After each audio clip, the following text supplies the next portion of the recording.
I find it ironic how the only time we perceive or believe something is a part of God's plan is if it comes in the form of a blessing. If it comes in the form of something that we've hoped or we prayed for, right?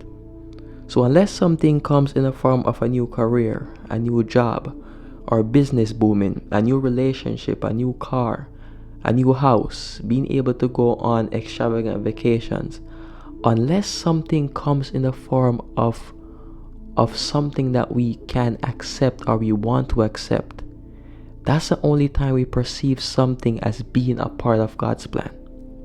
But when it comes on to our challenges and our problems, not only do we demonize them, but we resent them and we resist them and we perceive them to be something other than God's plan.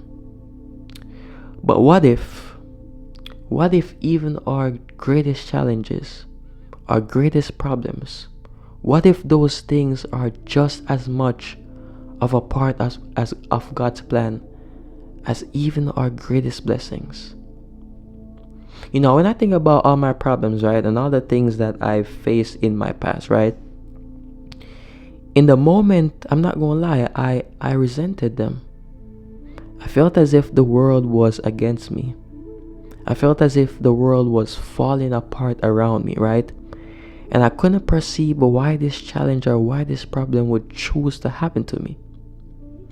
But now that I'm able to reflect and look back at my past, right, and I think it's important for us to not so much live in the past, but use our past as a reference to who we want to be in this moment, right? I think it's important for us to look back at our past and see how we can grow from our problems. So now that I'm able to look back at my past, right, and sort of detach myself from that problem or from that challenge, I begin to realize that my problems were never truly working against me. They were always working for me.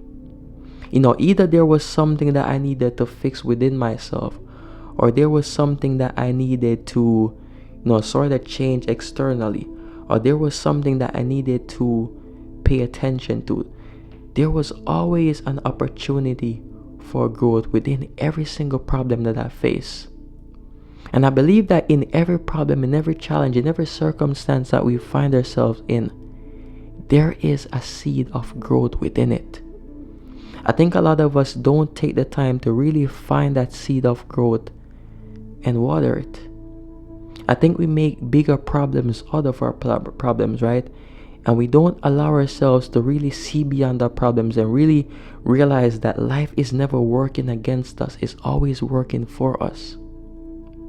I think it gets to a point in which we need to start seeing beyond just good and bad, right? Seeing beyond our world of duality. And I'm not saying for you to not see something and say, okay, that's bad, or see something and be able to say, okay, that's good. But when I say see beyond duality, what I mean is that we need to see everything as oneness. We need to stop seeing our problems as working against us, but more so seeing everything, even our problems and our rewards and our blessings, as working for us. Seeing the entire play of life working in our favor. And I think that's when we begin to really make, significant growth. That's when we really begin to grow as people. I think people who are so stuck in, identifying with their problems and not being able to see beyond their problems and beyond the grand scheme of things, I think those people are leaving a whole lot of growth on the table, right? And they're perpetuating this cycle of suffering internally and suffering in their minds because they have not accepted reality for what it is. The truth is that life will never be exactly what you want it to be. To some degree, we have a level of control, we have a level of free will, but there are certain things in life that we'll never be able to control, and you shouldn't want to control everything as well. I think a part of being at peace and really being in control is to really accept life for what it is. And once you come to that place of internal acceptance, that's when things begin to change, not only within you, but outside of you, because you no longer make problems out of even the smallest things that we face. I think a lot of us, every single time we're faced with a challenge, we feel as if the entire world is falling apart. And we suffer mentally, we suffer internally. But when you allow yourself to really realize that life is always working for you, no matter what challenge or what obstacle you face, you realize that it's all a part of God's plan. It's always working for you. Life is never truly against you. Right? Alan Watts has this quote where he says, in life you're always, and I'm just summarizing by the way, he says, in life you're always going to feel as if you're not going to make it. But you are going to make it, and that's the fun part of things. It's like when you're watching a movie and the star of the movie is caught up in a conflict, and in that conflict he felt as if he or she was not going to make it. But at the end, everything worked out in their favor and things fell into place.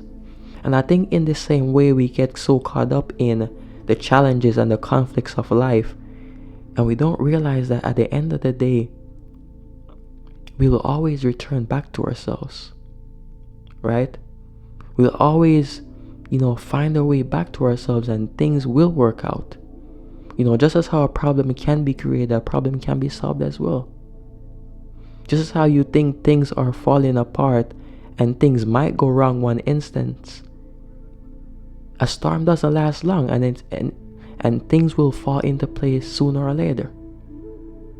Anthony DeMello has this thing where he says that the blessings of life and the rewards of life, meaning the things that we desire, right, they make life worthwhile.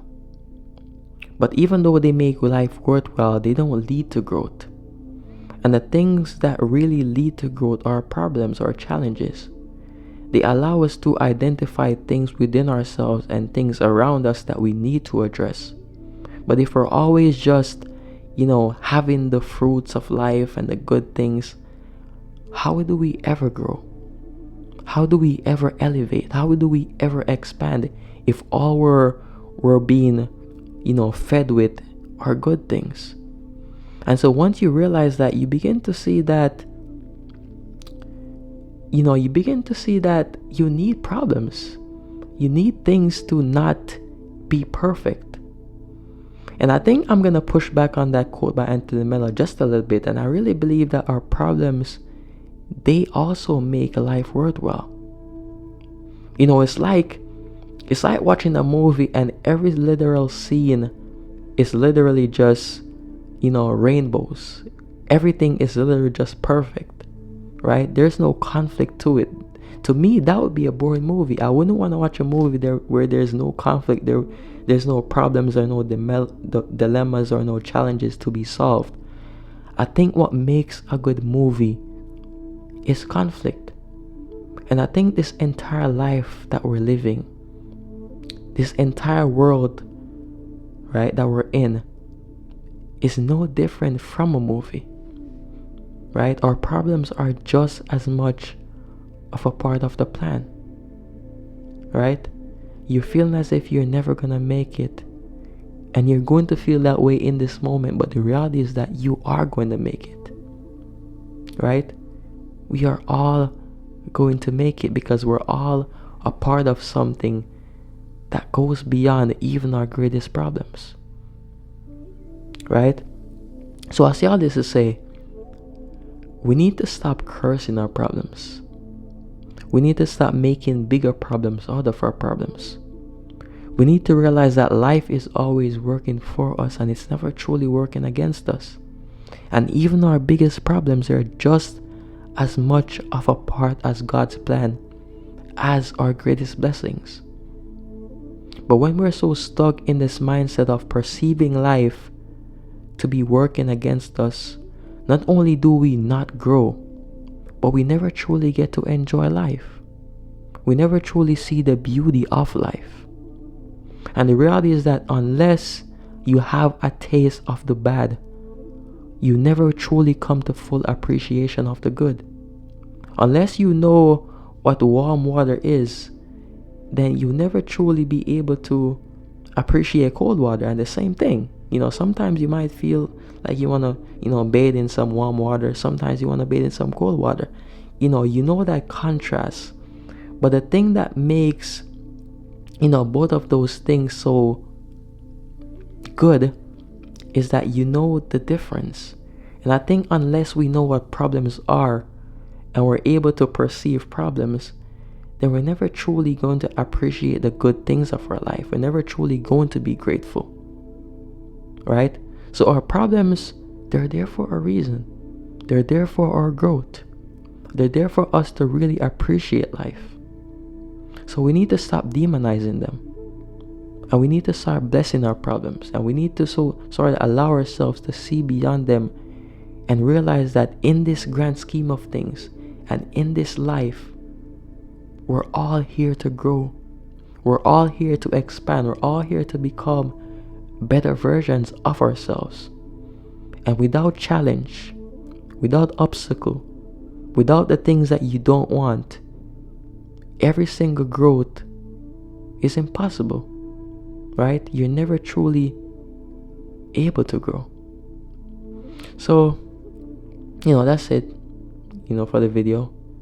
Thank you guys for watching once again. And I really want you to ponder on what I'm saying. Because every single thing in this world is one thing. It's all working together. There's no separation.